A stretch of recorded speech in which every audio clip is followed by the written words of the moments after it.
Hello बच्चों, कैसे हैं आप सभी। होप करती हूँ कि सभी बहुत अच्छे होंगे। मैं आप लोग के लिए इस वीडियो में लेकर आई हूँ गोस्वामी तुलसीदास जी का जीवन परिचय, उनकी रचनाएं, भावपच, कलापच, सारी चीज़ें आपको इस वीडियो में मिल जाएंगी, तो बने रहिएगा अंत तक।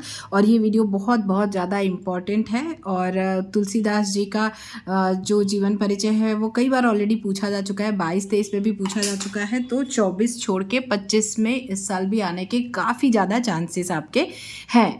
तो चलिए देख लेते हैं बिना देरी के जीवन परिचय गोस्वामी तुलसीदास जी का। गोस्वामी तुलसीदास जी का कोई प्रामाणिक जीवन परिचय उपलब्ध नहीं है। उनकी जन्मतिथि, जन्म स्थान, माता पिता और विवाह आदि के संबंध में विद्वानों में पर्याप्त मतभेद है। मतलब हर चीज़ के बारे में अभी मतभेद है। कुछ कहा नहीं जा सकता है कि भाई उनका जन्म कहाँ हुआ था, उनके माता पिता कौन है, मतलब उनका विवाह हुआ था, नहीं हुआ था, किससे हुआ था, ये सब चीज़ों को लेकर मतलब विद्वान जो है उनके बीच में अभी भी मतभेद है। कोई कुछ कहता है, कोई कुछ कहता है। फिर भी तुलसी के जीवन वृत्त से संबंधित जो भी सामग्री मिलती है, मतलब कुछ भी जो सामग्रियां मिली हैं, उनके आधार पर कहा जाता है कि उनका जन्म सन 1532 में बांदा जिले के राजापुर नामक स्थान में हुआ था। कहाँ हुआ था?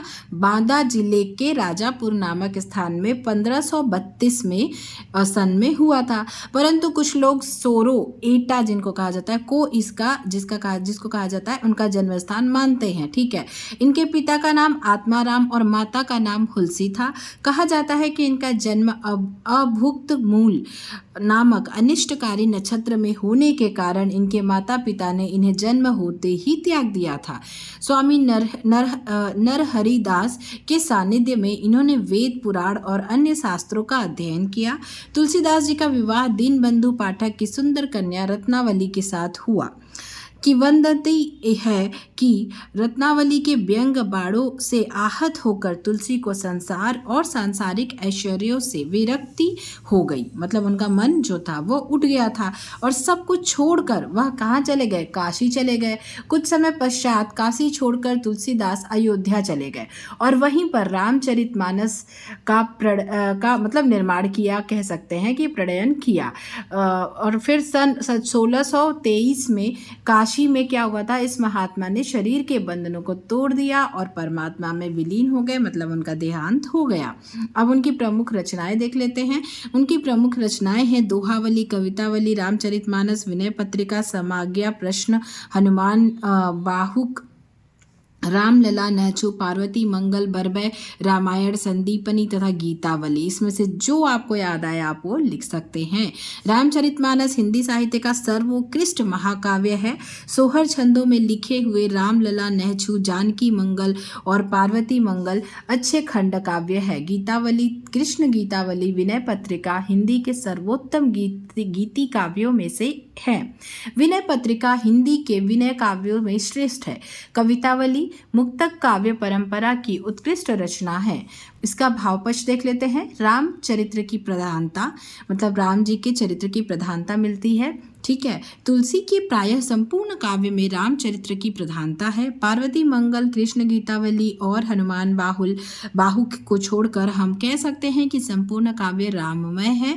राम सौ खरो है, कौन मोसो कौन खोटो कहकर राम की श्रेष्ठता को स्वीकार किया है। राम उनके जीवन के आधार हैं। उन्होंने राम के गुणगान करने वाले साहित्य को सार्थक माना है। भक्ति भावना, ठीक है, इनके काव्य में क्या होता है? भक्ति भावना से इनके जो काव्य होते हैं वो ओतप्रोत होते हैं। तुलसी राम भक्ति शाखा के प्रमुख कवि थे। धार्मिक दृष्टि से इस उदार होने का परिचय उन्होंने शिव, दुर्गा, गणेश आदि सभी देवी देवताओं की स्तुति करके दिया है। तुलसी की भक्ति दास्य भक्ति है, इसलिए वे राम बोला नाम है गुलाम राम साही को के रूप में अपना परिचय देते हैं। उन्होंने रामचरितमानस में नवधा भक्ति का वर्णन किया है। प्रेमा भक्ति पर अधिक बल देने वाले तुलसी ने लिखा है, एक भरोसो एक बल, एक आस विश्वास, एक राम घनश्याम हित, चातक तुलसीदास। उसके बाद लोक मंगल की भावना, उनकी जो रचनाएं हैं उसमें लोक मंगल की भावना भी दिखाई देती है। लोक मंगल की भावना तुलसी के काव्य का आधार है। उनके आराध्य मंगल भवन अमंगल हारी हैं। सबरी, गिद्ध, अजामिल आदि सबको मुक्ति प्रदान करने वाले भगवान राम लोक कल्याणकारी हैं। समन्वय की भावना तुलसीदास महान कवि, लोकनायक एवं समन्वयकारी लोक रक्षक थे। उनका आविर्भाव ऐसे युग में हुआ जब सामाजिक, धार्मिक तथा राजनीतिक क्षेत्र में सर्वत्र अव्यवस्था, अराजकता और घोर निराशा व्याप्त थी। उन्होंने तत्कालीन झगड़ों तथा सांप्रदायिक विरोधों को दूर किया। उन्होंने शैव और वैष्णव के विरोधों को दूर करके धार्मिक समन्वय का भी प्रयास किया। उनके साहित्य में परस्पर विरोधी विचारों का समन्वय है। लोक और साहित्य का समन्वय, भक्ति, ज्ञान और कर्म का समन्वय, सगुण और निर्गुण का समन्वय, द्वैत अद्वैत और द्वैताद्वैत का समन्वय, धर्म, संस्कृति और समाज का समन्वय आदि महान समन्वयकारी कवि तुलसीदास द्वारा किए गए हैं। शक्तिशील और सौंदर्य का चित्रण। तो तुलसीदास ने अपने भगवान श्री राम के में इन तीनों गुणों के अपार भंडार को देखा है। जहाँ दशरथ पुत्र राम कोमल स्वरूपवान किशोर है, वहाँ उनकी सुंदरता करोड़ों कामदेवों से भी अधिक है। उनमें कैकेयी के कटु वचनों को सहन करने की शील है। तुलसी के राम की अपार शक्ति वहाँ प्रदर्शित होती है, जहाँ लक्ष्मण सीता जी से कह उठते हैं कि भ्रिकुटि विलास सृष्टि लय होई, सपने हु संकट पर ही की सोई। रस योजना। तुलसी का काव्य शांत रस प्रधान है। इनमें श्रृंगार के दोनों पक्षों का परिपाक हुआ है। जहाँ सीता जी पुष्पवाटिका में रामचंद्र के प्रथम दर्शन करती हैं, वहाँ संयोग श्रृंगार का मनोहारी चित्रण है। सीताहरण के पश्चात वियोग श्रृंगार का परिपाक हुआ है। राम वन गमन के समय करुण रस की आस्वादकता से किसका हृदय करुण क्रदन नहीं करता है। लक्ष्मण परशुराम संवाद में रौद्र और वीर रस का संचरण होता है। लंका कांड में वीर, रौद्र, विभत्स, भयानक, अद्भुत आदि रसों की अभिव्यक्ति हुई है। कला पक्ष, उसमें भाषा देख लेते हैं।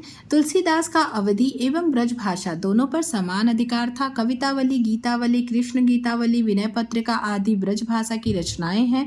इनकी भाषा में लोकोक्तियों और मुहावरों का भी प्रयोग हुआ है।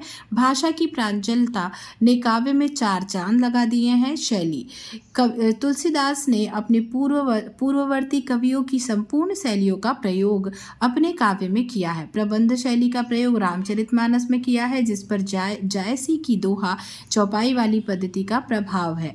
विनय पत्रिका में गेय पद शैली है। दोहावली दोहा में रचित है। कवितावली में कवित्त सवैया शैली का प्रयोग मिलता है। वरबय रामायण में छप्पय शैली का प्रयोग किया है। तुलसी ने कथा, वृत्तों आदि में वर्णात्मक और उपदेशात्मक शैली का प्रयोग किया है।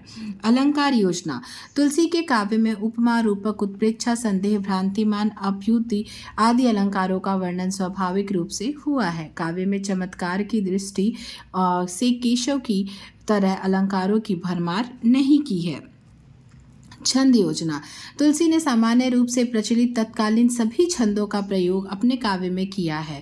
दोहा, चौपाई, शोठा, कवित्त, सवैया, छप्पय पद आदि इनके प्रिय छंद रहे हैं।